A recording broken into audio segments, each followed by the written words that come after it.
Mesdames et messieurs, bienvenue sur SVTV, SVTV Sacré Vision Média Canal Pro, dans votre magazine Rendez-vous avec. Rendez-vous avec, aujourd'hui nous recevons comme invité Roger Baka. Roger Baka est la thématique.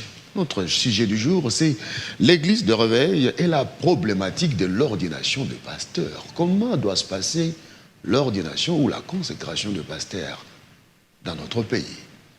Roger Baka, bienvenue. Merci beaucoup Crispin Chibasso, l'excellent avec Sacré Vision Média. Je ne peux que remercier cette excellence et ce sens de professionnalisme. Merci beaucoup de m'avoir invité. Merci beaucoup pour votre disponibilité, parce que vous êtes un homme très ordonné, vous respectez tellement bien les choses, le temps, que vous nous avez enseigné le respect du temps. Merci beaucoup. L'église de réveil et l'ordination et la problématique de l'ordination de pasteurs. Là. Comment peut-on comprendre cela? Est-ce que dans notre pays, nous avons vu beaucoup de pasteurs être ordonnés, commencer aussi leur ministère sans être ordonnés? Qui donne l'équitus pour qu'un pasteur soit réellement ordonné ou bien consacré comme pasteur dans l'église des réveils?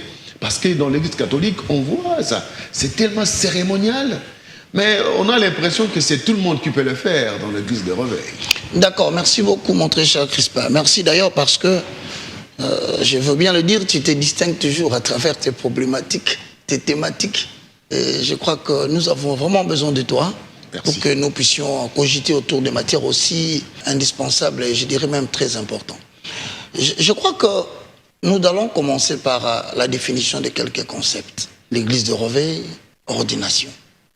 Avec moi, vous allez voir que j'ai amené des documents parce que je suis devant un excellent... Ce sont des documents ou les Bibles? Ce sont des documents bibliques. Ça, c'est le nouveau dictionnaire biblique. Nouveau dictionnaire biblique. Et Emmaüs, publié en France. Et pour bien te répondre, il y a aussi le nouveau commentaire biblique. Nouveau commentaire biblique. Toujours Emmaüs. C'est important parce que nous voulons montrer l'importance de ce que nous allons dire. Vous êtes un érudit de la Bible. Moi, j'aborde la Bible comme l'élaboration d'un projet de recherche scientifique. Parce que ceux qui ont écrit ces histoires ne sont pas des pasteurs. Ce sont des hommes que Dieu a utilisés avec une intelligence particulière pour nous enseigner et nous écrire. J'ai pris la version que nous avons tous, c'est la version Louis II. Scofield, hein? Traduction Scofield. C'est très important. Pourquoi? Ça, c'est la version Semeur. La Bible des disciples et la Bible d'études.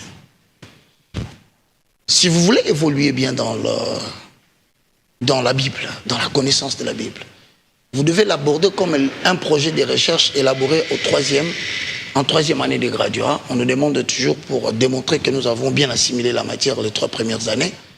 Et en deuxième licence, voire nous allons à la maîtrise. Ici, ça paraît simple la question que tu as posée. Mais c'est très, très, très important. Pourquoi? Parce que premièrement, nous entendons par ordination. C'est une cérémonie par laquelle une personne est consacrée.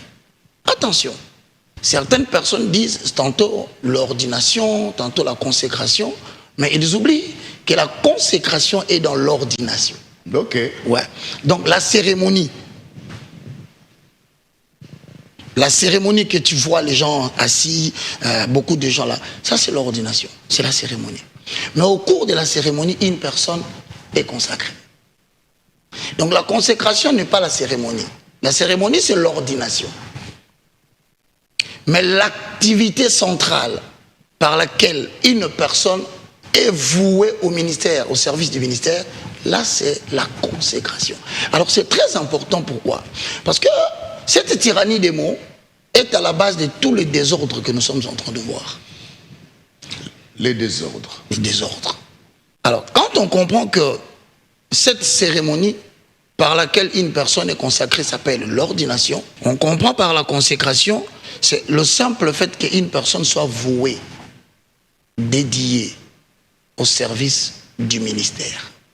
Et quand vous le dites, vous tombez directement dans le ministère majoritairement connu, bibliquement parlant, c'est Éphésiens chapitre 4, le verset 11 à 12. Il a fait aux uns comme apôtres, prophètes, docteurs, évangélistes et pasteurs pour le perfectionnement de ça. Donc dans les 5 ministères, l'apôtre peut participer à une ordination. L'évangéliste peut participer à une ordination. Les prophètes, le pasteur et les docteurs. Ce 5-là, pourquoi? Parce que ce sont les 5 ministères dans lesquels 1 Corinthiens 12 dit il y a diversité de ministères, mais le seul Seigneur. Parce que là, c'est l'activité principale, c'est le Seigneur, Jésus-Christ, qui confie ce ministère. Je note encore, il faut savoir, que l'ordination, ce n'est pas les personnes qui sont utilisées qui consacrent. Non, les personnes qui sont là sont des simples instruments par lesquels Dieu atteste une consécration. Par lesquels Dieu atteste le fait de prendre une personne et de le vouer au service du ministère. Mais celui qui donne le ministère, c'est Jésus-Christ de Nazareth. Il faut corriger ces faits. Alors, maintenant à l'église, la question était importante. Oui. Qui est habilité? Qui est habilité? Qui donne les cultus? Qui est habilité à oindre le pasteur, le futur pasteur, qui est à l'objet même de la cérémonie? Merci beaucoup. Et donc, tu comprends par là qu'il y a une personne, je dis bien une, par qui Dieu passe pour l'exercice de la consécration. Une personne. Dans l'ordination, la cérémonie est là. Plusieurs personnes peuvent être là. Mais en matière de poser l'acte de la consécration, une seule personne. Là, c'est qui? Par exemple, si vous rentrez dans la Bible, j'aime toujours donner des réponses bibliques pour ne pas que les gens s'attaquent à moi et qu'ils comprennent que c'est la pensée biblique. Donc, il n'y a pas une interprétation particulière. En accord avec 2 Pierre chapitre 1, le verset 20, 21, 22. Sachez tout d'abord vous-même qu'aucune parole de cette prophétie ne peut être l'objet d'une interprétation particulière. Mais poussé par l'esprit, les hommes ont parlé de la part de Dieu. Or, celui qui est poussé par l'esprit ne parle pas de lui. Parce qu'il est écrit dans la parole de l'Éternel, dans Jean chapitre 16 et 14, le Saint-Esprit ne parlera pas de lui. Il parlera des choses qu'il a entendues au Père. Donc, encore une fois, très important, quand vous prétendez parler au nom de l'Esprit, vous devez revenir sur les écrits que le Saint-Esprit atteste. Voilà pourquoi je reviens sur 1 Roi, chapitre 19, le verset 15. Je sollicite ton intelligence très particulière pour la compréhension des autres. Je lis. Dans 14, il y répondit. Pour ceux qui veulent revoir la référence, c'est 1 Roi, chapitre 19, le verset 14. Il répondit, j'ai déployé mon zèle pour l'Éternel, le Dieu des armées, car les enfants d'Israël ont abandonné ton alliance. Ils ont renversé tes autels et ils ont tué par le paix tes prophètes. Je suis resté moi seul et ils cherchaient à m'ôter la vie. Le verset 15. L'Éternel dit à Élie, va, reprends ton chemin par le désert jusqu'à Damas. Et quand tu seras arrivé, tu oindras Azaël pour roi d'Israël. Tu oindras aussi Jérou, fils de Nimshi, pour roi d'Israël. Et tu oindras Élisée, fils de Shaphat, d'Abed-Mehola, pour prophète à ta place. Là, c'est l'ordination et c'est Dieu qui ordonne et c'est la conséquence. Qui donne les instructions. Exactement. Mais dans les cas échéants dans l'église de réveil, on se réveille le matin, quelqu'un a ordonné pasteur, et c'est Dieu qui donne l'instruction que ces messieurs, ces croyants qui étaient disciples, qui étaient musiciens, chantres de l'Éternel, soient ordonnés pasteurs. Dans l'Ancien Testament, pour exercer les fonctions de roi, un prophète devait te oindre. S'il ne le fait pas, tu n'es pas roi. Parce qu'à cette époque, le Saint-Esprit n'habite pas encore à l'homme pour capaciter l'homme dans l'exercice des fonctions spirituelles. Alors, doit-on attendre l'ordination pour commencer à prêcher devant la chair? Dans l'Ancien Testament, oui. Parce que le ministère sacerdotal, le ministère prophétique ne pouvait être exercé si l'on n'a pas déposé de l'huile sur toi. Exemple biblique. Mais maintenant, dans les cadres néo-testamentaires, dans les cadres du Nouveau Testament, tu verras qu'il y a 2 choses qui se sont réalisées. À peine Christ partant, il fallait que les apôtres commencent le travail. La question est donc posée. Quand Dieu, Jésus-Christ de Nazareth, pendant ce jour terrestre, il s'arrête et il part, la question est posée, qui va consacrer maintenant les serviteurs? Voilà pourquoi lui-même il dit, je m'en vais, mais je ne vous laisserai pas seuls comme des orphelins. Je vous enverrai mon esprit qui sera avec vous. Maintenant, lequel esprit est la troisième dispensation qui gère les affaires de l'Église? Voilà là où se trouve le vrai problème, mon très cher frère. Le Saint-Esprit, c'est lui le paraclet. C'est à lui que les clés de la gestion de l'Église ont été déposées. Voilà pourquoi dans Actes des Apôtres chapitre 2, vous verrez que les apôtres étaient tous dans la chambre haute. Je te le confirme. De tous les 12 apôtres, personne n'a été ordonné. Par un homme, personne. Mais ils ont pris la parole devant le peuple. Et qu'est-ce qui a fait? Après le jour de la Pentecôte. Et qu'est-ce qui a fait d'ailleurs à Pierre à parler et les gens ont eu peur? 3000 personnes se sont converties. Qu'est-ce qui fait que ces gens qui n'étaient pas ordonnés, ils ont été loin du Saint-Esprit. Voilà pourquoi au jour de la Pentecôte, la Bible dit ils étaient tous ensemble. Et Dieu, Jésus, leur avait prévenu. Il a dit ne quittez pas Jérusalem. Restez là jusqu'à ce que ce qui vous a été promis, c'était quoi? C'est que celui qui va commencer désormais à ordonner, à consacrer, s'il faut faire cette tautologie-là, ça ne sera plus moi qui pars, ça restera sous la responsabilité du Saint-Esprit, les communicateurs indispensables de la grâce. Mais comment comprendre cela? J'arrive, ils étaient tous ensemble. Tout à coup, il y a eu un vent impétueux qui remplit toute la salle. Mais là, les circonstances étaient qu'ils ont reçu les instructions claires du maître, rester ensemble. C'est circonstanciel. En fait, ça veut dire...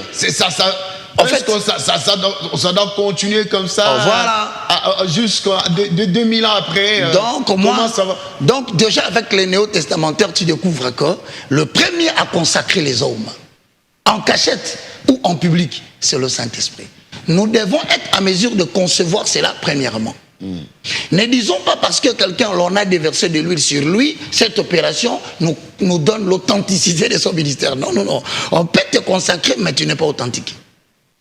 On peut faire l'ordination, mais tu n'es pas authentique.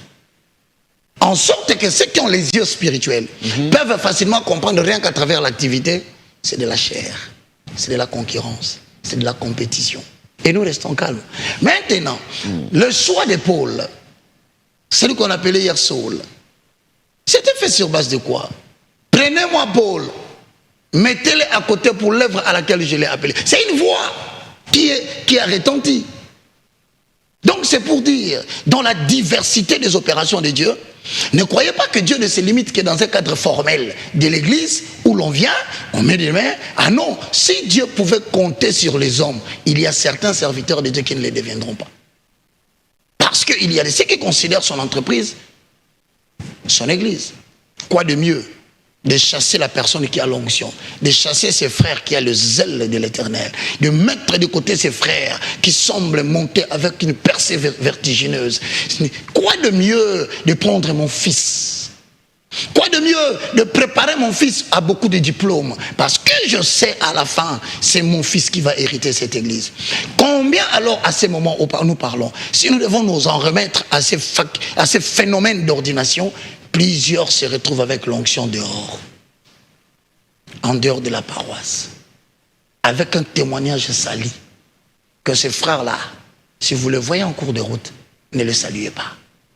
Quel témoignage que des gens qui pleurent aujourd'hui, parce qu'il a tout simplement brillé avec le Saint-Esprit. Et quand il impose le main, vous sentez le ministère de la puissance de 1 Corinthiens 12, 28, c'est manifesté que de la jalousie qui monte dans les cœurs des leaders. Si nous devons, Dieu devait compter sur la consécration ou l'ordination à l'église. Combien de frères qui ont commencé 20 ans, 15 ans à souffrir avec le pasteur. Mais quand il était question qu'il lègue la responsabilité future de l'église, il a choisi son fils. Combien de collaborateurs ont abandonné leurs facultés, leurs professions, leurs études, ont accepté de suivre la vision d'un homme que personne ne pouvait accepter à l'époque. Mais arrivé au moment où il fallait confier l'avenir de l'église entre ses mains, la personne s'est décidée de prendre son fils. 90% de ce qui se dit au Congo, c'est ça. Et ce qui se fait à Kinshasa, c'est ça. Voulez-vous dire, tous ceux qui sont chassés là n'ont pas l'esprit de Dieu. Sinon, moi je te pose la question, qui a consacré Roland? Roland Dalo. Mais quel est ce jeune de notre génération, au-delà de toute considération, qui a si imposé une communauté comme Philadelphie? Au-delà de toute considération.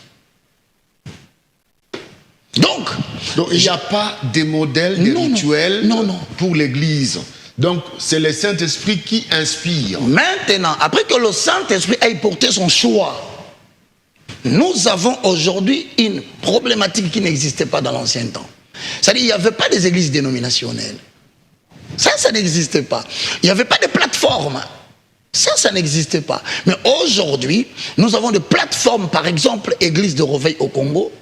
Et je salue l'évêque président Ejiba Yamapia, qui en est le président et le représentant légal. Et donc, toute personne qui veut exercer le ministère dans cette confession religieuse doit être reconnue par des autorités. Il y a une question qui me vient en tête. Quand je vois l'évêque Ejiba Yamapia, à l'occasion de cette cérémonie, se mettre en toge comme les cardinals, comme un cardinal de l'Église catholique, est-ce qu'on doit se mettre dans l'habit qui représente l'habit? Est-ce que l'habillement contribue à la présence ou bien à circonscrire l'événement qu'on doit s'habiller comme ça? Parce que ça donne l'impression du copier-coller avec l'Église catholique. Ben écoute, c'est très important. C'est pourquoi je t'ai dit, le simple fait que tu parles de ça, ça semble petit. Mais mesdames et messieurs, ce monsieur Crispin Chibassou, quand il aborde une question, sachez que si je le suis, nous allons prendre encore des heures du temps. Parce que ça, c'est la problématique de habits du sacerdoce. C'est ça, c'est tout un problème. Je me reviens, que Dieu me fasse grâce, moi, que je revienne ici, pour ne parler que la problématique des habits sacerdotaux. Mais très rapidement, pour ne pas laisser les gens dans leur soif, cela relève de l'Ancien Testament. C'est pas le Nouveau Testament. Dans l'Ancien Testament, Aaron, qui incarne le ministère sacerdotal, avait reçu instruction de porter les habits qui ont été cousus pour lui. Mais écoute, la différence c'était quoi? C'est que lorsqu'Aaron porte les habits du sacerdoce, c'est la preuve devant le monde entier qu'il est dans les services. Mais il ne devait pas garder ces habits-là. Il devait les ôter. Et à chaque fois qu'il pouvait les ôter, il ne devait pas les garder en dehors. Ça devait rester à l'intérieur. Voici des conditions qui sont très prophétiques. Mais lorsque Jésus vient, c'est lui qui est l'exemple de notre modèle. D'abord, tu remarques qu'il ne porte pas les habits des sacerdoces. Alors Paul pose la question. De qui suis-je imitateur? Donc, autrement dit, personnellement, tout en gardant tout le respect à son évêque représentant, je ne trouve pas la raison d'être de port de ces habits-là. Pourquoi? Parce que, simplement, tous ceux qui étaient là, tout ce qui était là, ils pouvaient porter les mêmes habits. Certains étaient en veste. Et donc, je continue encore à éclairer l'opinion de ma génération. L'habit n'attribue aucune particularité à la cérémonie. Tout simplement, c'est parce que dans leur pensée, dans leur conception du port des habits du sacerdoce, copier-coller de l'Ancien Testament, ils estiment qu'ils pouvaient être de cette manière-là. Mais moi, si je reviens particulièrement à ta première question, les gens doivent mettre dans la tête aujourd'hui que pour entrer dans le service ministériel, cette cérémonie n'a aucun caractère sacré ou spirituel. Vous avancez dans mes questions, vous avez dit dans ma tête, j'allais vous poser la question. Comment avez-vous trouvé l'ordination de pasteur Mike Kalambaye? Je commence premièrement par reconnaître le caractère extraordinaire de l'organisation. Extraordinaire. Extraordinaire. Cela veut dire? C'est-à-dire que tout est propre. Propre dans son aspect extérieur. Je suis clair. Je félicite le protocole. Dieu aime la propreté. Exactement. Et l'ordre et la perfection sont les deux éléments. L'ordre et la bienséance. En tout cas, chez Dieu, ce sont les éléments fondamentaux. Je suis très content. Mais cependant, ayant reconnu le côté professionnel dans l'ordination, cependant, il y a beaucoup d'éléments qui ont attiré mon attention. J'aimerais bien préciser. à notre frère Mike. Chaque fois que tu nous vois à la télévision, sache dorénavant que tu es une marque. Et que tout ce que tu poses comme acte, tout ce que tu prononces comme propos, sera relayé dans les réseaux sociaux. Et ce n'est pas une rancune. Si nous passons dans une chaîne de télévision, on nous pose une question, on se doit, parce que c'est devenu un produit de consommation publique, réfléchir et profiter de cela pour enseigner ceux qui sont après toi. Voilà le premier fait que j'observe. Dans cette consécration ou dans cette ordination, il s'est posé un problème techniquement spirituel. Qui a réellement consacré Mike? Mais on va l'évêque et Jibaya Mampia, s'il vous plaît. Que l'onction coule sur toi, Mike Kalambay. Possession Que cette huile descende sur toi.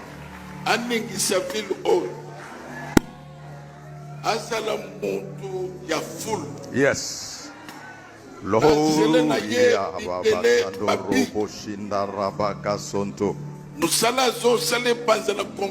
Yes. Et traverser frontière d'Afrique. Yes. L'église a zokambé partout dans le monde.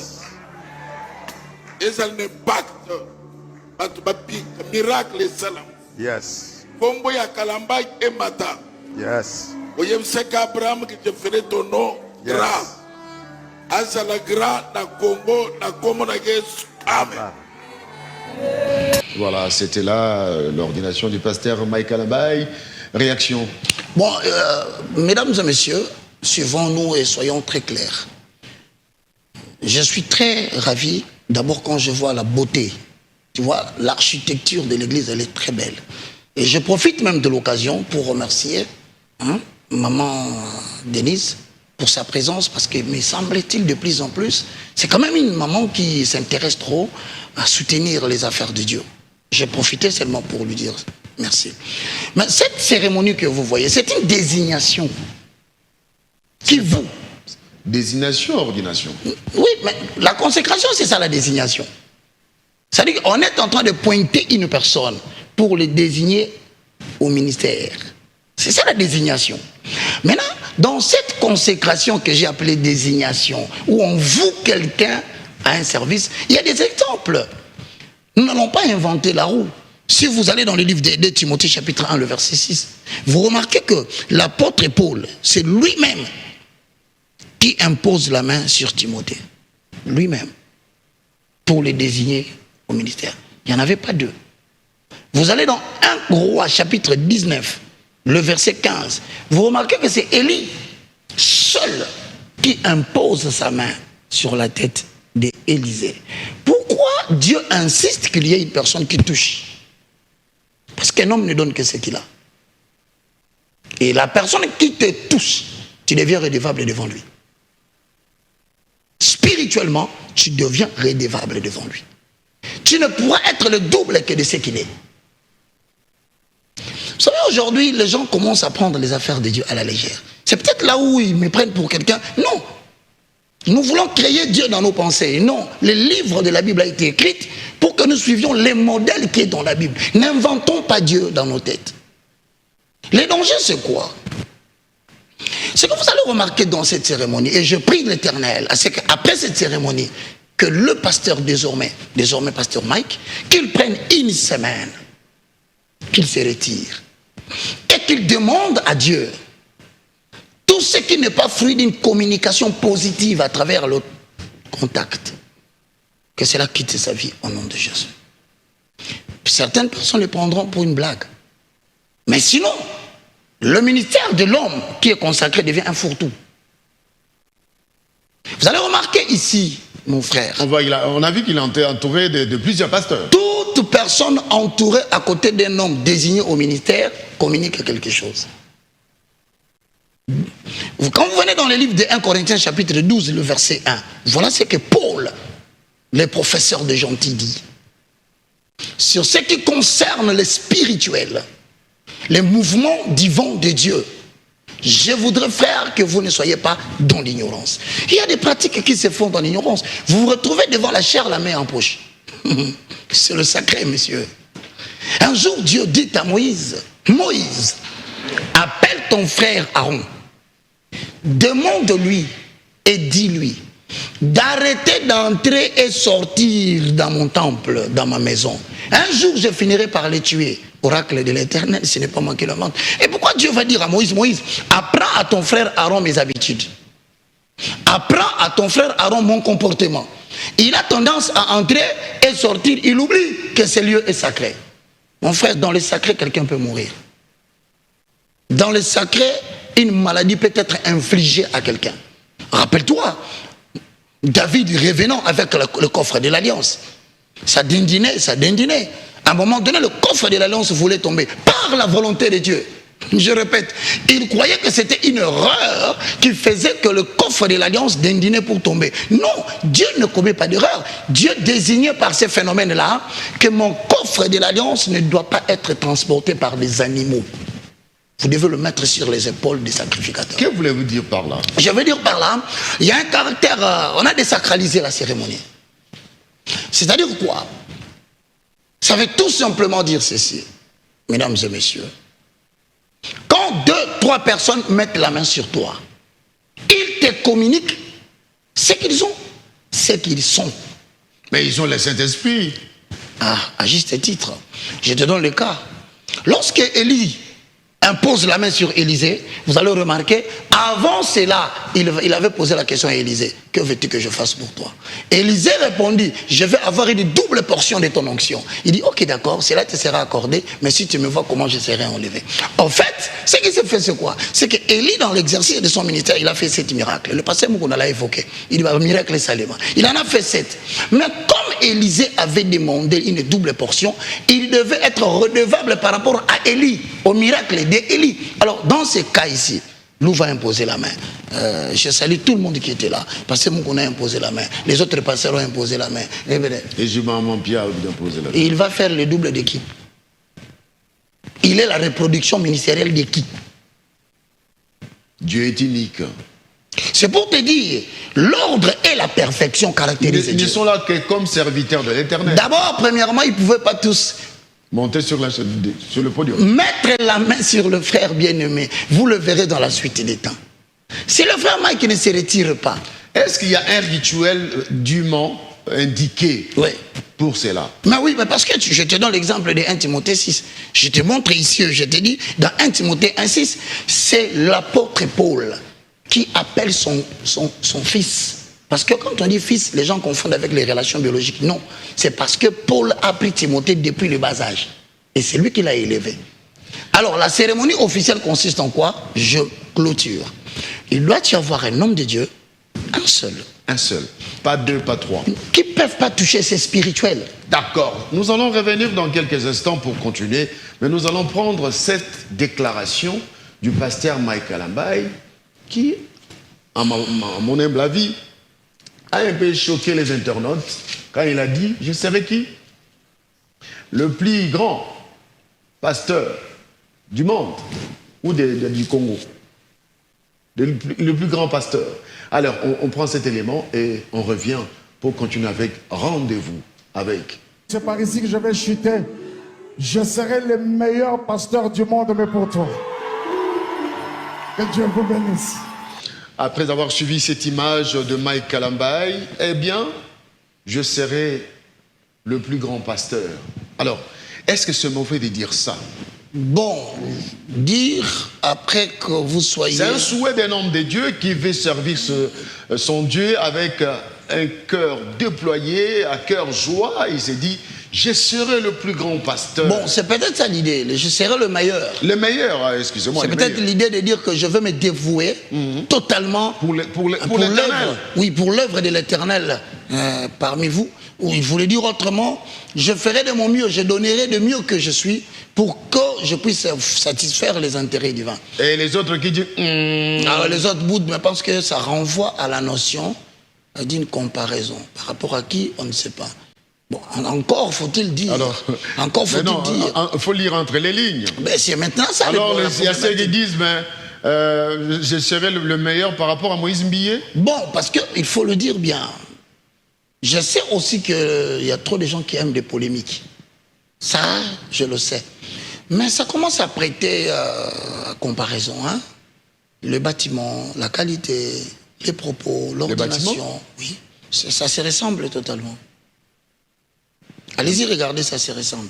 Mais par rapport à ces beaucoup propos, de moyens, hein, beaucoup de moyens. C'est pourquoi je félicite l'architecture. Très bien fait. Mais par rapport au problème posé, mesdames et messieurs, je crois que c'est ici, ça vaut la peine de rappeler les propos du pasteur Roy Bondo. Roy Bondo, il a dit quoi? Des Majapo. Il a dit quelque chose que je pense que mon frère Mike devait prêter attention à cela. Il a dit ceci en saluant aussi le pasteur Roy Bondo. Il a dit, c'est une très grande chose de consacrer une si grande maison pour l'Éternel. Mais la chose la plus difficile, c'est de maintenir la présence de Dieu dans cette maison-là. Déjà, voici un propos qui n'est pas très bien pour moi, qui n'a pas été très cadré. Pourquoi? Parce que la Bible dit, dans le livre de Galates, au chapitre 1, le verset 10, voici ce que dit la parole. Quand il dit, par exemple, je serai le meilleur pasteur, en lingana na kozala pasteur ya koleka batu ya malamu na po na bino, non. Premièrement, je précise, Mike n'est pas redevable au peuple qui sont là. La redevabilité de Mike, c'est vis-à-vis de Dieu. Pas devant les hommes. Les hommes ne te voient pas la nuit. Les hommes ne sont pas avec toi le matin. Et tu n'as aucun compte à rendre parce que parmi les hommes qui sont assis là, tes traîtres sont là. Parmi les gens qui sont assis là, ceux qui vont te quitter tout au long de ton ministère, ils sont là. Qui aujourd'hui prétendent être avec toi, mais demain ce sont eux qui vont te trahir. Ils sont là. Tu n'as pas à prêter allégeance à ces gens-là. Galates chapitre 1, le verset 10. Et maintenant, est-ce la faveur des hommes que je désire ou celle de Dieu? Est-ce que je cherche à plaire aux hommes? Si je plaisais encore aux hommes, je ne serais pas serviteur de Christ. S'il peut interroger l'expérience des gens qui sont passés, en tout cas, tu ne peux pas fonder ton ministère sur l'objectif d'être le meilleur pasteur pour eux. Reste-le pour eux. Je reviens au protocole. Quand je regarde les images, je constate qu'après, tout juste après l'ordination, c'est un moment, ça devrait être un moment de concentration, de communion avec l'Éternel. Exact. Mais directement, ce sont des remerciements. Ça a pris les allures d'une manifestation à caractère politico-religieux. Ouais. Merci, merci, merci, merci. J'aurais peut-être, je suis fils de Dieu, chrétien de surcroît, chantre de l'Éternel aussi. J'aurais pensé peut-être voir Mike Kalamba et donner la vision que Dieu lui a communiquée par rapport à son ministère. On n'a pas senti cela. Par exemple. Est-ce que ça vous a apparu oui, comme ça? Je t'appuie et en même temps, je reconnais qu'il se doit d'être quand même allégeant parce que Paul, c'est à la fin de son ministère qu'il dit saluer Priscille, saluer Aquilas. C'est normal pour lui de donner des salutations aux gens. Mais lorsque je prends ta pensée, le sacré voudrait qu'il signe la première signature de son ministère. C'est-à-dire qu'il pénètre le livre de Actes chapitre 26, le verset 16. Là, il devait se mettre debout pour pouvoir dire premièrement son expérience personnelle avec Dieu. C'est censé être un moment où il doit mettre le cachet, le sceau de son ministère, impacter les gens par ce qu'il va faire et que la foule, pour une première fois, voie comment le Saint-Esprit peut glacer une salle. De chantre et de prédicateur qu'il est, c'était le moment qu'il pouvait saisir l'occasion, un petit bruit sonore de votre santé qui vient et il prend le micro, il sort du système et il chante, il dit Bisoto yena maina miso shada ikolukayo moninga malamu engambe mobali likonzina. Dès qu'il commence comme ça, il amène les gens dans la dimension de la prière. C'était le jour de la signature. C'était le jour où le monde devait savoir quelle est la spécificité du message de Mike Kalamba. Quelle est la spécificité de la mission que Mike va réaliser. C'est à ce moment-là qu'il allait faire sortir les gens du caractère cérémoniel pour les amener vers la spécificité de vers qui Dieu l'a envoyé.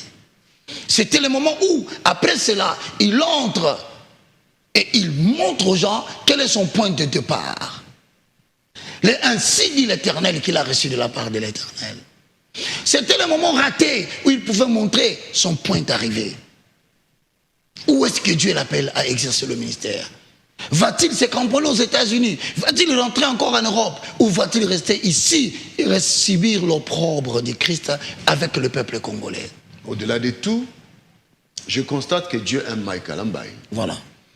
Lui donnant cette opportunité. Exact. D'avoir ses moyens, ses partenaires financiers. Que nous n'avons pas tous.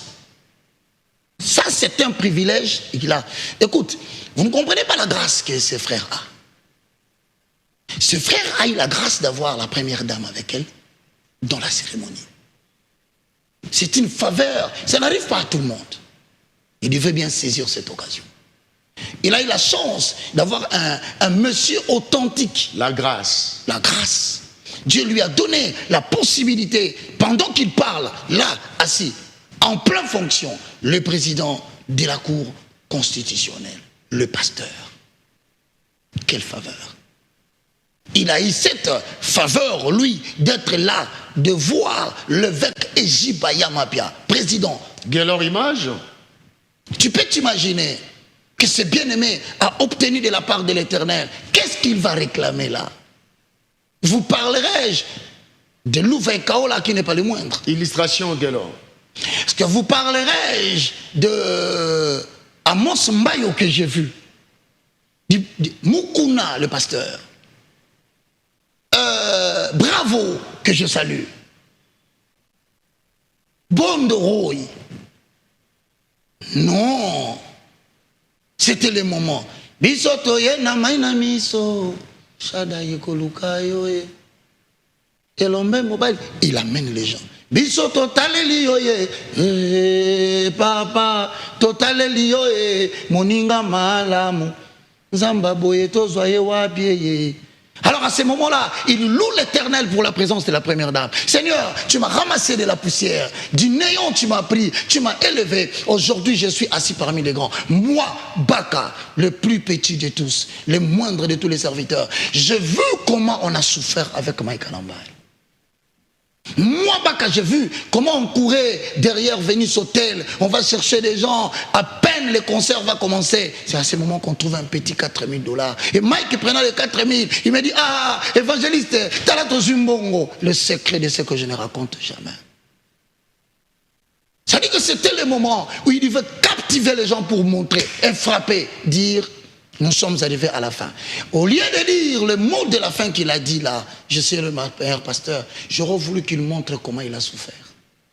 Je n'aurais pas voulu qu'il présente cette prétention d'être le meilleur. J'aurais voulu qu'il présente d'où est-ce que Christ l'a pris et dire aux gens, il est capable de faire la même chose pour vous. Moi, j'ai commencé le ministère avant Mike, mais je n'ai pas un bâtiment. Je n'en ai pas jusqu'à aujourd'hui. Moi, j'ai commencé le ministère, je n'ai pas un partenaire qui peut me donner aujourd'hui 1 000 $. Et j'ai commencé le ministère, j'exerce le ministère, je n'ai pas quelqu'un sur qui compter. Si on mettait la main sur moi aujourd'hui, on me foutait au cachot. Mais Dieu a commencé avec lui directement, impact, terrain, bien bâti, avec des partenaires, non pas les moindres. Mon frère, tu as raté l'occasion. Les gens n'avaient pas besoin de te connaître meilleur. Ils avaient besoin qu'ils relatent l'occasion. Combien ses frères a souffert ici à Kabamba? Comment à Lingwala, ses frères dormaient par terre? Comment ses frères dans la souffrance, avec sa petite taille, avec l'Ifoko, Thomas Lokofe, ils ont chanté? Comment avec Marie Missamou, il a chanté Alléluia, Amen, Alléluia, Amen, Amen. Il était trop petit. Qui pouvait le voir venir aujourd'hui, devenir le Mike d'aujourd'hui? C'était le moment de faire sortir Ésaïe 53. Qui a cru à ce qui m'a été annoncé? Ce Mike dont la réputation était saluée dans ce pays. Ce Mike qui a connu l'opprobre à cause de sa position, à cause de sa femme, à cause des ennemis. Mais aujourd'hui, l'Éternel lui a donné la possibilité de se tenir devant ces grandes assemblées aussi emblématiques, aussi belles que cela puisse être. C'est pourquoi je vais te dire quelque chose. Je dis à Mike, s'il me suit, n'abandonne pas tes vieilles amies. Moi et toi, on n'est pas devenus amis pour argent. Moi et toi, on ne s'est pas connus parce que j'avais quelque chose d'extraordinaire. Toi non plus. Tu étais rien, moi j'étais rien. Mais le fait d'oublier les organisateurs spirituels que Dieu t'avait donné pour que tu deviennes ce que tu es, voilà, tu iras de gloire en gloire avec les amis. Vous savez, je vais te dire, parmi les gens qui sont là, qui t'entourent là, sache que le jour où tu perdras les relations avec certaines personnes valeureuses de ce pays, tu ne le verras plus. Mais nous serons toujours là à t'attendre. Moïse a vu Dieu. Mais attention, ce n'est pas Moïse qui parlait à Pharaon. C'était son frère Aaron. Moïse n'a jamais prétendu abandonner Aaron pour lui dire, voilà, je suis devenu Moïse, j'ai plus besoin d'Aaron. C'est Moïse que tu vois ici. Dieu a utilisé ce qu'on appelle la stratégie de maintenir l'homme de Dieu humble. Il lui donne la possibilité d'être Dieu, mais il le prive de certaines choses pour qu'il dépende toujours des autres et qu'il n'ait pas un jour la décision de dire, je vous abandonne, je ne serai plus avec vous. C'est Moïse que vous croyez avoir parlé avec Dieu face à face. C'est le même Moïse, bien-aimé dans le Seigneur, qui, lorsque il voulait intercéder pour le peuple, ses mains étaient fatiguées. Josué, Hur. On mettait même des briques. Aaron et Hur. Comment voulez-vous quelqu'un qui a parlé avec Dieu, il a les bras qui se fatiguent? Alors, les gens se posent Je termine en disant même en matière d'organisation. En matière d'organisation, Moïse ne s'est pas organisé. C'est Jéthro, son beau-père, qui est venu lui dire, je vais t'organiser en termes de cinquantaines et de centaines. Arrêtons de croire que tout, on se suffit à tout. Je m'arrête là. Mike a commencé à prêcher avant qu'il soit ordonné. Tout à fait. Normal. Il le prêchait déjà. Donc, il était déjà dans le banc de l'exercice de la parole. L'ordination n'est qu'une cérémonie qui atteste aujourd'hui que Mike a pour titre, a pour répondant direct l'église de Réveil, dont l'évêque Ejibaya Mapia est le représentant. Mais ça n'ajoute rien dans ce qu'il fait. Ce n'est pas qu'il devient plus pasteur après. Non, non. Ce n'est pas le vêtement qu'on a donné à Mike qui fait de lui, il devient plus pasteur. Non, ce sont des considérations publiques qui n'ont aucun apport sur le plan spirituel. Mais je pense qu'aujourd'hui, avec ce témoignage public, la responsabilité devient d'autant plus grande. Et les personnes qui ont participé à cette cérémonie deviennent des responsables de toute erreur qui se fera après, et nous reviendrons chez eux. C'est vous qui avez ordonné. C'est vous qui avez consacré. Alors prenez les responsabilités de sanctionner la personne que vous avez consacrée. Parce qu'à dater d'aujourd'hui, Mike ne s'appartient pas. Qui peut sanctionner un pasteur dans l'église de Réveil? Parce que l'autorité de régulation n'existe pas jusqu'à aujourd'hui. C'est-à-dire que ils appartiennent à une plateforme, mais attention, attention, la plus grande erreur du XXIe siècle en termes des ecclésias dénominationnelles, vous devez le savoir. Nous n'avons plus des assemblées. Nous avons des ministères. Et vous verrez tout homme de Dieu qui sort, il sort toujours avec ministry. Ministry. Pourquoi? Parce que le ministère, c'est la poursuite de sa propre vision. Vous ne pouvez pas sanctionner quelqu'un de sa propre vision. Mais lorsque vous rentrez derrière, vous verrez, par exemple, excusez-moi de citer ce nom, les gens risquent de dire, lui, il ne peut pas parler sans. Bethel était une assemblée. Moïse, ministry est venu après. Et vous verrez plusieurs jeunes gens se lancent toujours dans le ministère. Pourquoi? Parce que dans une assemblée, il y a des anciens. Dès lors qu'ils constatent qu'il y a une conduite qui va à l'encontre de la saine doctrine, si l'assemblée est réunie, on te sanctionne. On te fait asseoir. Alors pour éviter ces choses dans le futur, plusieurs se sont lancés dans le ministère pour être en dehors du périmètre des sanctions. Évangéliste. Le moindre de tous. Le moindre de tous. Et une question, nous avons parlé de l'ordination de pasteur Mike Kalambay, aujourd'hui ordonné en présence de autant d'autorités, des hautes autorités du pays. Ça n'arrive pas tous les jours. Tout à fait. Et alors, qui a ordonné Roger Barka? Justement, c'est ça le problème. C'est pourquoi je te dis que dans le Nouveau Testament, dans les cadres néo-testamentaires, est-ce qu'il y a des photos de votre ordination? Personne ne peut mettre la main sur ma tête. Au Congo, il n'y en a pas. Vous n'avez jamais été ordonné? Non.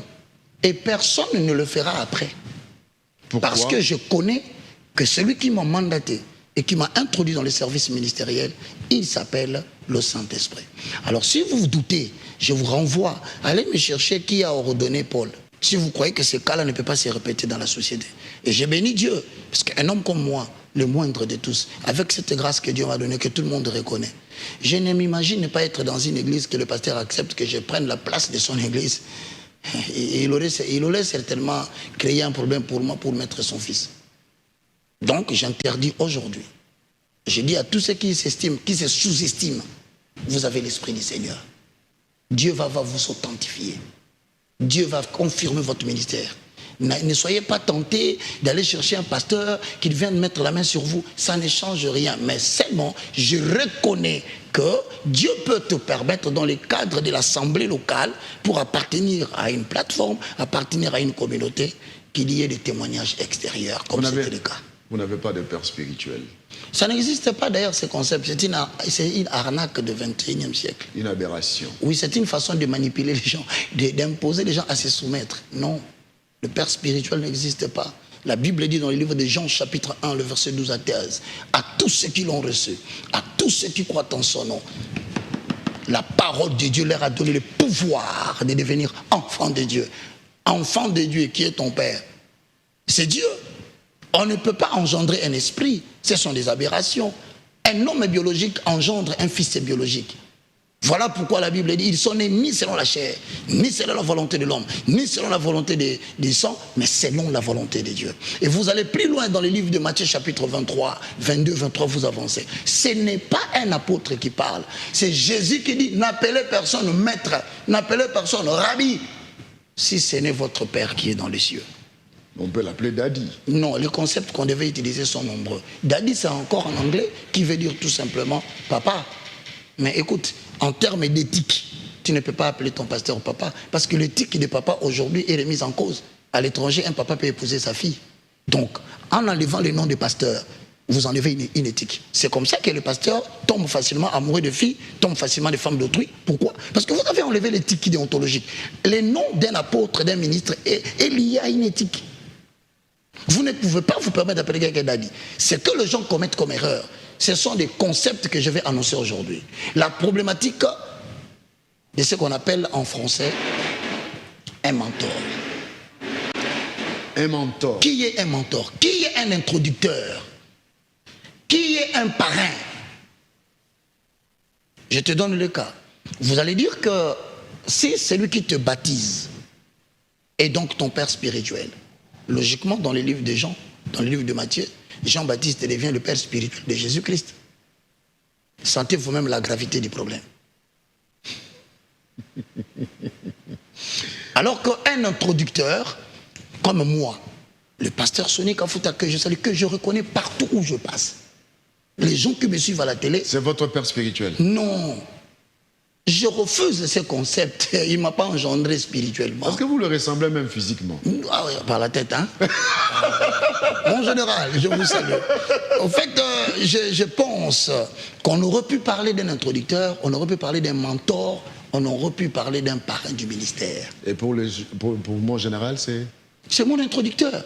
J'ai défini introducteur I comme introducteur I égale l'introduction égale sommation des capacités plus les opportunités. Mathématiquement parlant, c'est ça. Ce n'est pas le général qui a placé les capacités en moi, mais le général m'a donné l'opportunité. Donc on appelle l'introducteur, c'est comme toi. On dira non, Jean-Marie Kassamba est ton parrain. Non, il est ton père professionnel. Non, Jean-Marie Kassamba n'a pas placé les potentiels en Crispet Chibasso. Il est né avec. Mais Jean-Marie Kassamba a donné l'opportunité à Crispa de se présenter devant Télé 50. Mais il ne doit pas s'approprier la paternité.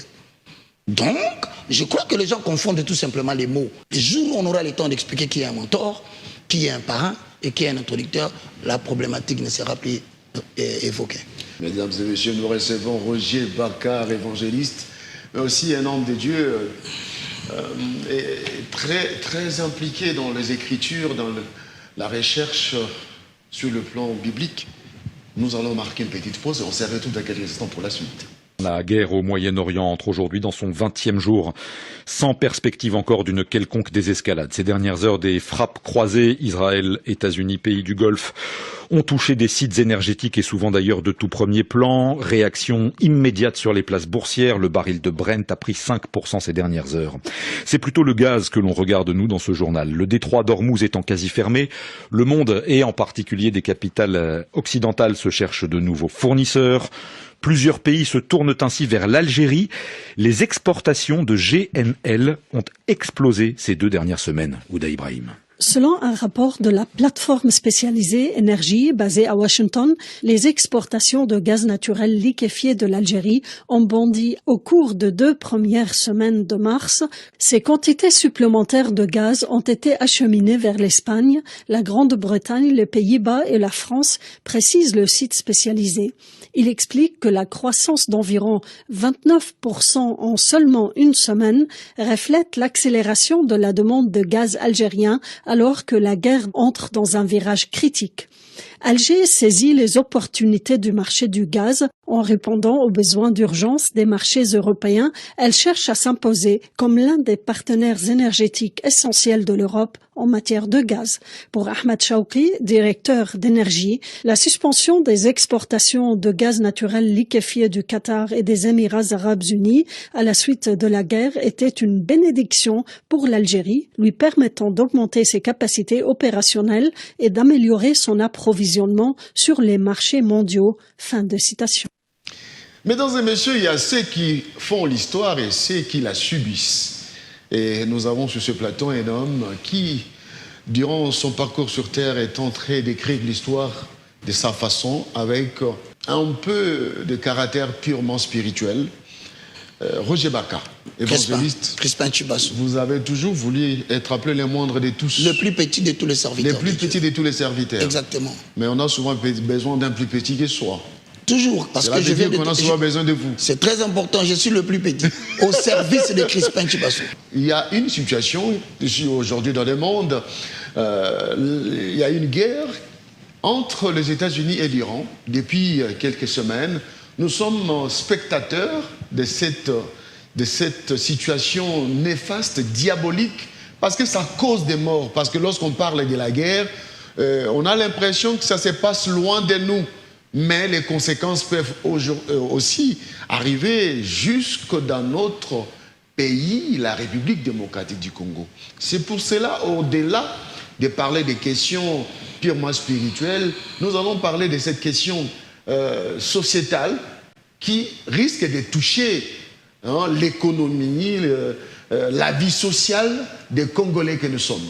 Roger Baka, vous êtes un homme averti, un enfant de Dieu qui voit aussi loin. Oui. Dites-nous un peu, comment trouvez-vous cette guerre? Est-ce qu'il y a des conséquences corollaires qui peuvent nous arriver dans peu de temps? Oui, merci beaucoup, Crispin. D'ailleurs, je te remercie particulièrement pour cette question qui relève de la géopolitique mondiale et du réalignement mondial.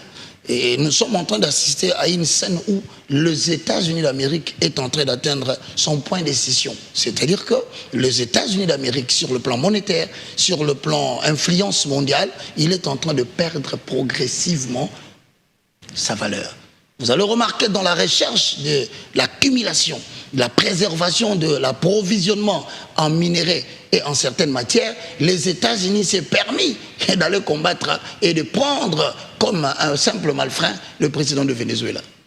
Plusieurs se sont posé la question pourquoi. C'est tout simplement parce que l'imposition américaine voudrait que le pétrole, communément appelé l'or noir, puisse appartenir et servir exclusivement les États-Unis d'Amérique.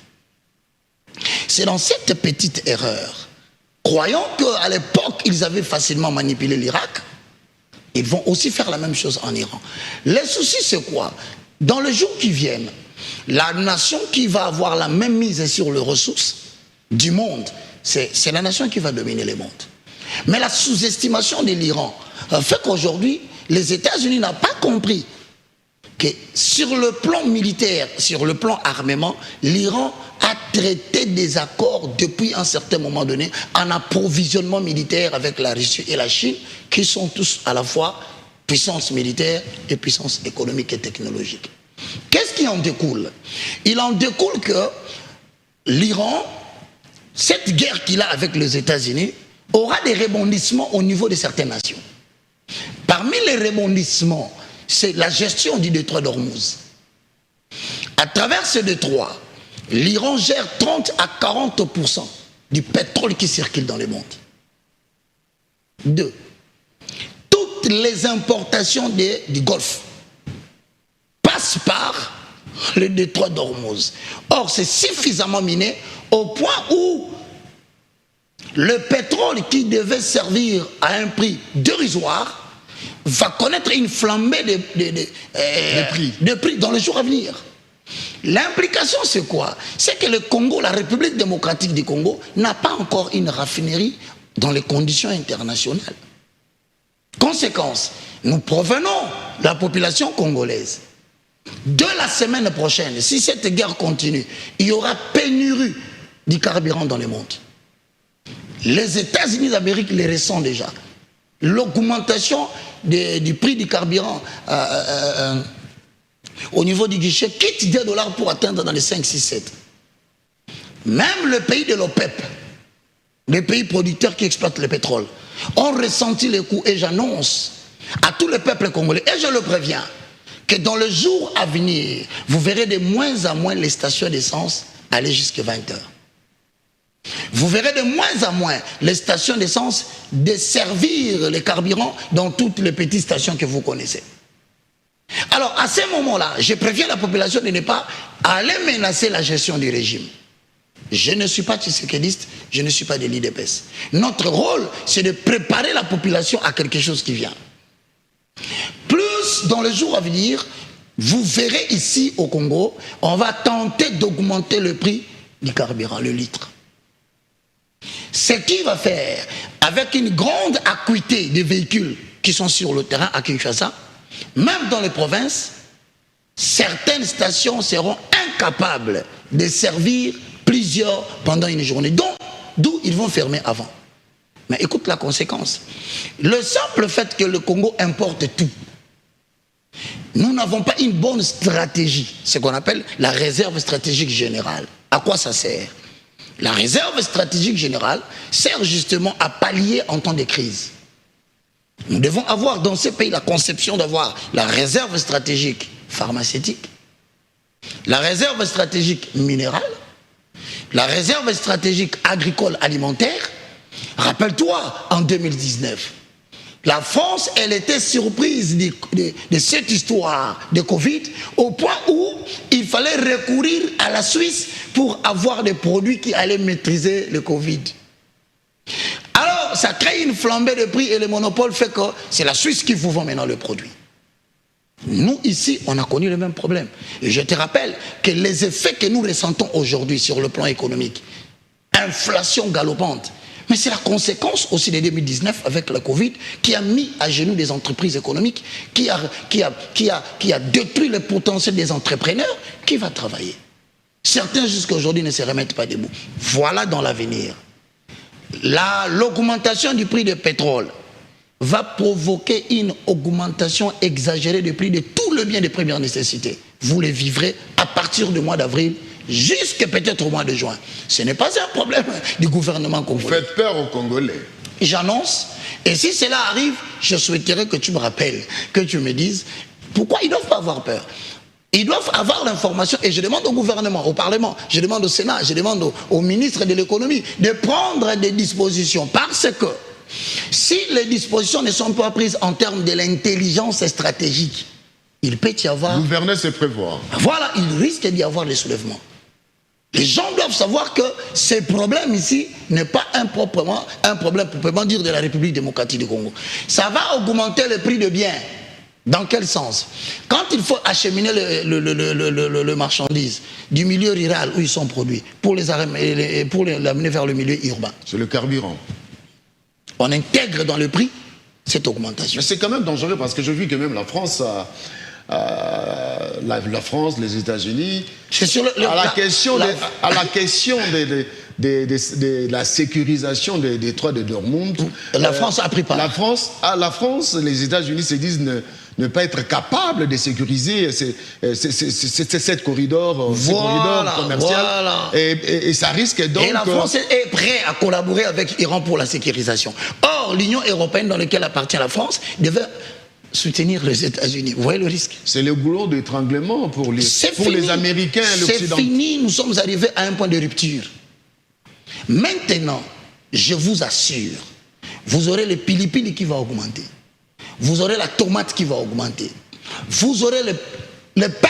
En lançant cette guerre, est-ce que les Américains, Donald Trump, pensaient qu'on allait arriver jusqu'à atteindre ces points d'étranglement de l'économie mondiale? Le pétrodollar, c'est une politique générale établie par les États-Unis pour renflouer les caisses de l'État avec les billets de dollars. Les pétrodollars. Voilà, mais maintenant... Ça rappelle la guerre du Golfe. Exactement. Avec l'Irak. Or, aujourd'hui, le Chinois achète maintenant le pétrole chez l'Iran par leur monnaie. C'est les États-Unis d'Amérique qui perdent. Et je te dis que depuis que cette guerre a commencé, la dette des États-Unis en a fait qu'augmenter. Maintenant, c'est dans les 35 000 milliards. Je dirais même, par exagération, 40 000 milliards. Apparemment, il n'y aura ni vainqueur ni vaincu dans cette guerre. Je te dis le semoule américain, le soja. La Chine refuse d'acheter maintenant. Donc, moi je crois, quand tu dis par exemple que ni vaincu ni vainqueur, je crois que les États-Unis sont en train de battre en retraite. Parce que Donald Trump ne pouvait pas imaginer un seul instant que le Congrès américain n'allait pas les soutenir dans la continuité de la guerre. Et puis, je pense que les États-Unis s'est désillusionné. Et aujourd'hui, regarde les dangers. On bombarde l'Iran. Réserve stratégique en pétrole, perdue. Mais l'Iran, à son tour, bombarde le Qatar, bombarde le Koweït, bombarde l'Arabie Saoudite. Ce sont des réserves stratégiques, économiques et militaires des États-Unis d'Amérique. À la longue, il leur impose. Il dit, vous devez maintenant définir votre position. Soit vous nous rejoignez, nous, dans la pensée de BRICS. Russie, Chine, Afrique du Sud. Voilà. Inde. Alors, le produit intérieur brut de ces pays précités, mis ensemble, remet directement les États-Unis en 5e position. Voilà les dangers qui viennent dans la suite des temps. Alors moi je crois que, vous savez qu'à une certaine période ici, il y a eu pénurie de carburant dans les stations. Tout le monde criait, tout le monde parlait, mais moi je dis, gouverner c'est prévoir. J'interpelle le Parlement, parce que nous aussi nous avons des véhicules. Pour quitter Bandal, venir jusqu'ici, il faut te poser la question où tu vas, où est-ce que tu vas trouver du carburant? Déjà dans les 2-3 jours, je viens de ressentir que tu risques de faire 5 km, tu ne vois pas une station ouverte. Donc il y aura augmentation des prix du pétrole. La stratégie c'est quoi? C'est que je suis en train de demander dans ces pays, au-delà de toute considération humaine, mon très cher Crispin Chibassou, je plaide pour la mise en place d'une structure qui n'existe pas. Quelle structure? Le Bureau national des renseignements prophétiques et stratégiques. Prophétique et stratégique. Yeah. C'est-à-dire que nous devons avoir dans ces pays les gens qui ont une certaine pénétration de la lecture de l'avenir, qui peuvent nous dire les prophéties ou les prédilections ou les événements à venir ressentis par la classe ecclésiastique, qu'on les note. En France, ça existe. Aux États-Unis, ça existe. En Israël, ça existe. Mais pour un pays prophétique comme la République démocratique du Congo, je ne cesserai de le dire, les esprits éclairés qui pénètrent l'avenir doivent avoir un bureau ici. Ça s'appellerait le Bureau national des renseignements prophétiques. Le problème, ça serait les choix de ces animateurs, animateurs de cette structure. Les Congolais vont se battre, on va voir les hommes de Dieu. Mais c'est bien beau de venir, mais tu vas nous présenter ce qu'on appelle la présentation stratégique. C'est-à-dire que tu es comme Joseph. Donc, parmi les critères, il y aurait... Il y a la capacité de prédire et de présenter des stratégies. Si Joseph a dit à Pharaon, clairement, Joseph n'avait pas de fonction. Tout le monde n'a pas besoin de fonction pour voir les chefs de l'État. Joseph n'en avait pas.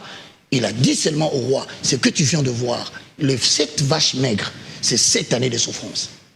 Et les 7 vaches gras que tu viens de voir, ce sont des années de prospérité. Mais voilà la stratégie prophétique et stratégique stratégique. C'est que chaque année, nous allons faire une production, mais nous allons enlever les 1/10 pour garder, afin que ceci puisse nous aider dans les 7 années des vaches maigres. On n'a pas besoin seulement de transporter la Bible pour dire ça. On a une intelligence stratégique. Et je te dis que les gens pareils sont nombreux dans ce pays. Veux-tu que je t'en cite seulement une seule personne? Roger Baka. Godin Poyi. Il a dit, vous avez recouru à une méthode. Vous avez planifié le plan. Excusez-moi cette tautologie. Vous avez fait le budget en termes de 28. Mais maintenant, le dollar ne peut se maintenir que s'il y a une production nationale. Ce n'est pas un mensonge. Ce n'est pas le professeur Moukoko Samba qui va me dire le contraire. Une monnaie est soutenue par la production. Mais le Congo n'a pas de production. Et cette politique utilisée, il avait prédit. Le dollar à 28 et le gouverneur de la banque qui ramène à 22. Maintenant, ce manque à gagner de 6 000 francs là, vous le comblez comment? Vous retournez aux réserves. Maintenant là, janvier, février, mars, il n'y a pas de paiement. Est-ce la faute des chefs de l'État ou des autorités de tutelle qui ont pris une décision qui semble être problématique? Nous sommes le 20 mars 2026. Les fonctionnaires de l'État sont toujours impayés. Qu'est-ce que vous dites à quelqu'un qui avait 250 000 francs seulement qu'il n'a pas obtenu? 3e mois, la garantie est finie. Pensez-vous à tous ces jeunes gens qui ont quitté chez eux pour venir trouver une maison à 100 000 francs, à 200 000 francs, mais qui ne savent pas maintenant pendant 3 mois où est-ce qu'ils vont retourner? C'est quoi le problème? Le problème est clair, il y a eu une très mauvaise décision économique. Je ne fais pas loin, je te donne un exemple. Vous savez que le budget des institutions mis ensemble pour payer les agents de la fonction publique, c'est seulement 37%. Donc toute la fonction publique mis ensemble représente 37% du montant du budget des institutions. Mais toutes les institutions sont payées. Ce qui représente seulement 37%. Pas du tout. Même les institutions ne sont pas payées. Mais comment on perd? J'en connais quelque chose. Mais d'ailleurs, toi tu le sais. Mais même les institutions ne sont pas payées. Mais est-ce qu'on va où? Mais la question est posée maintenant.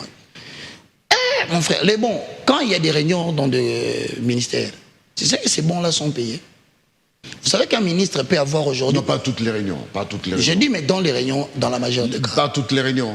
Toi, tu es mieux placé parce pas que toutes les réunions tu peux me corriger. Pas toutes les réunions. En tant que journaliste, je connais quelque chose. Mais au moins, tu admets qu'il y a des bons qui sont payés. Les bons, ce n'est pas comme dans les entreprises publiques. Mais c'est payé. C'est une organisation sectorielle. Oui, et interne. On n'appelle pas ça des bons, mais une sorte de prime. Voilà. Ces primes sont payées. De deux. Y a-t-il des ministres qui sont dans le paiement? Le minimum, ça doit être... Je ne suis pas ministre, je ne sais pas. Merci, je crois que tu vas le devenir bientôt. Mais en te connaissant, tu risques de renoncer au salaire. Donc si c'est minimum, c'est 75 000 $. Comment ça? Un ministre, un vice-ministre, un vice les chiffres, en matière de chiffres... Je peux me tromper. Je suis frileux. Moi, je dis, je peux me tromper. Oui. Mais moi, je pose une question. Est-ce que vous mesurez l'ampleur de ce qu'il peut y avoir? Je donne 2-3 éléments qui peuvent être dangereux pour nous d'ici le 6e mois. Premièrement, on a contrôlé le permis. Le permis de conduire, oui. Grogne social. À Kinshasa. Grogne social. On a contrôlé... On a fait payer le permis. Permis. Oui. Le contrôle technique. La vignette. Grogne social. Pas longtemps, les motards se sont plaints contre les contrôles des documents. Pas longtemps, des gens se sont lamentés parce qu'ils ont eu des maisons cassées. Pas longtemps. Donc il y a une accumulation de faits qui risquent, avec le problème du pétrole qui va augmenter le prix, si on ne prend pas de prévisions. Ça va tourner en vinaigre pour... Ceux qui sont dans l'opposition risquent de récupérer la chose et d'en faire...